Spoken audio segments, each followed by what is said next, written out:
Court তো একাধিক বাঁধন দিয়ে ওনাকে মিছিল করার কথা বলেছে, একাধিক বাঁধন দিয়েছে। যে শর্তগুলো দিয়েছে শর্তগুলো মেনটেন করার দায়িত্ব পুলিশের এবং মুখ্যমন্ত্রীর। রাজ্যে যদি 22 তারিখে কোথাও একটা সম্প্রীতি হানি বা হিন্দুদের উপর, রাম ভক্তদের উপর আক্রমণ ঘটে, একটাও যদি ঘটে, রামনবমীর ডালখোলা রিসড়া শ্রীরামপুরের মতো কোথাও যদি রাম ভক্তদের উপর আক্রমণ ঘটে, কর্মচারীরা আবার মিছিল করছেন, মানে মুখ্যমন্ত্রী ডিজিকে বলেছেন ব্যবস্থা নিতে, সাসপেন্ড করা হবে, বরখাস্ত করা হবে। উপযুক্ত দাবিতে মিছিল হচ্ছে এবং গোটা ভারতবর্ষের সব রাজ্যেই কেন্দ্রীয় হারে মহার্ঘ ভাতা দিচ্ছে এবং জানুয়ারি মাসে কেন্দ্রীয় সরকার প্রত্যেক বছর জানুয়ারি এবং সেপ্টেম্বর মাসে, জুলাই মাসে দুবার করে বৃদ্ধি করে। স্বাভাবিকভাবে এই রাজ্যের কর্মচারীরা এবং মেধাযুক্ত কর্মপ্রার্থীরা নানাভাবে বঞ্চিত। তাদের এই মিছিল যুক্তিসঙ্গত মিছিল এবং এই মিছিলে যেভাবে সমর্থন আছে, আমারও আমন্ত্রণ ছিল শহীদ মিনারে, ভাস্করবাবু ডেকেছিলেন। আমি আমার পক্ষ থেকে দুজন বিধায়ককে এখানে পাঠাবো on behalf of BJP legislature team. আমরা প্রথম দিন থেকেই সংগ্রামী যৌথ মঞ্চের এই আন্দোলনের সাথে আছি। শুধু তাই নয়, আমাদের যে কর্মচারী পরিষদ যে মামলার শরিক, এই মামলা আগামী 5ই ফেব্রুয়ারি আছে। আপনারা জানেন যে আমরা যে লয়ার দিয়েছিলাম, সিনিয়র লয়ার পরমজিৎ পাটিওয়ালা এবং আমাদের মাননীয়া মাসরি স্বরাজ, তারাই কিন্তু ডিএ মামলাকে মিসেলেনিয়াস লিস্ট থেকে বের করে রেগুলার লিস্টে এনেছেন।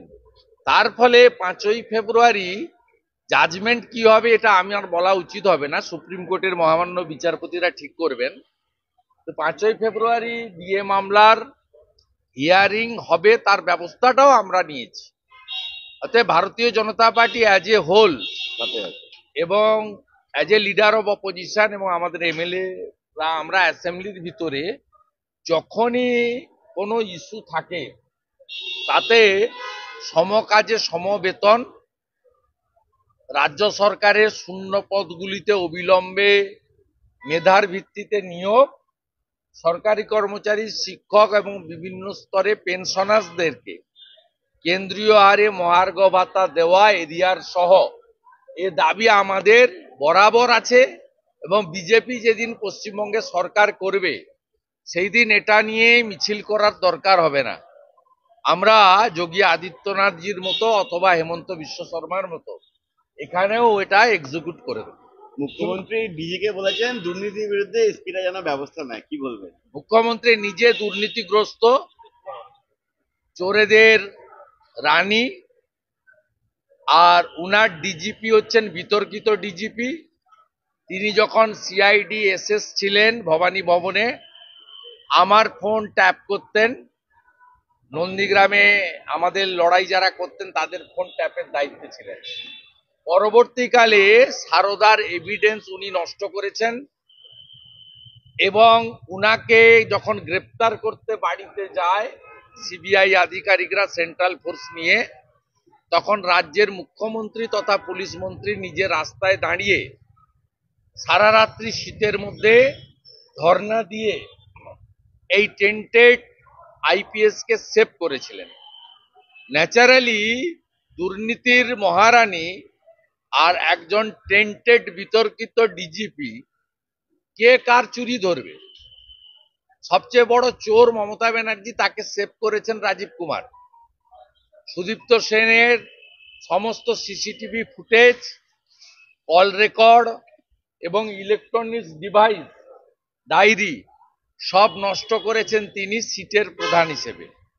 ন্যাচারালি এগুলো তো মানে এগুলো শুনলে মানে আপনাকে বলি ঘোড়া গাধাও হাসবে, সাধারণ মানুষ তো হাসছে। মাধ্যমিক উচ্চ মাধ্যমিক এগিয়ে আনা হলো, গ্রামে গঞ্জের ছেলেমেয়েরা যারা পরীক্ষা দিতে আসবে তাদের একেবারে অন্যায় সিদ্ধান্ত। এবং আমার মনে হয়েছে এই সিদ্ধান্তের পিছনে মধ্যশিক্ষা পর্ষদ বা স্কুল এডুকেশনের সঙ্গে যুক্ত আধিকারিক, তারা এর মস্তিষ্ক প্রসূত নয়। এটা সোডিয়াম পটাশিয়ামের গন্ডগোল যার এখন হচ্ছে মমতা ব্যানার্জির, যিনি ঠাকুর অনুকূল চন্দ্রকে তিনি উপর থেকে নামিয়ে নিয়ে আসছেন, বলছেন অনুকূল চন্দ্র জমি চেয়েছিল দিয়ে দিয়েছি। এটা ওর মস্তিষ্ক প্রসূত।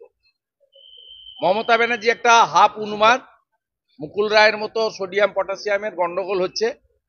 তিনি এইভাবে পরীক্ষার্থীদের 10 দিন আগে এইভাবে 9:45 থেকে পরীক্ষা, এই শীতের সকাল এবং ফেব্রুয়ারি মাসের 2 তারিখে গোটা উত্তরবঙ্গ এবং আপনার জঙ্গলমহলে এই সময় ডিপ ফগ থাকে, ডিপ ফগ থাকে। আপনার ট্রেন চলবে না, বাস চলবে না। মমতা ব্যানার্জি কি মনে করছেন তার পরিবারের লোকেদের মতো জোড়া জোড়া বিএমডাব্লিউ আর ফরচুনার রয়েছে গ্রামের লোকেদের?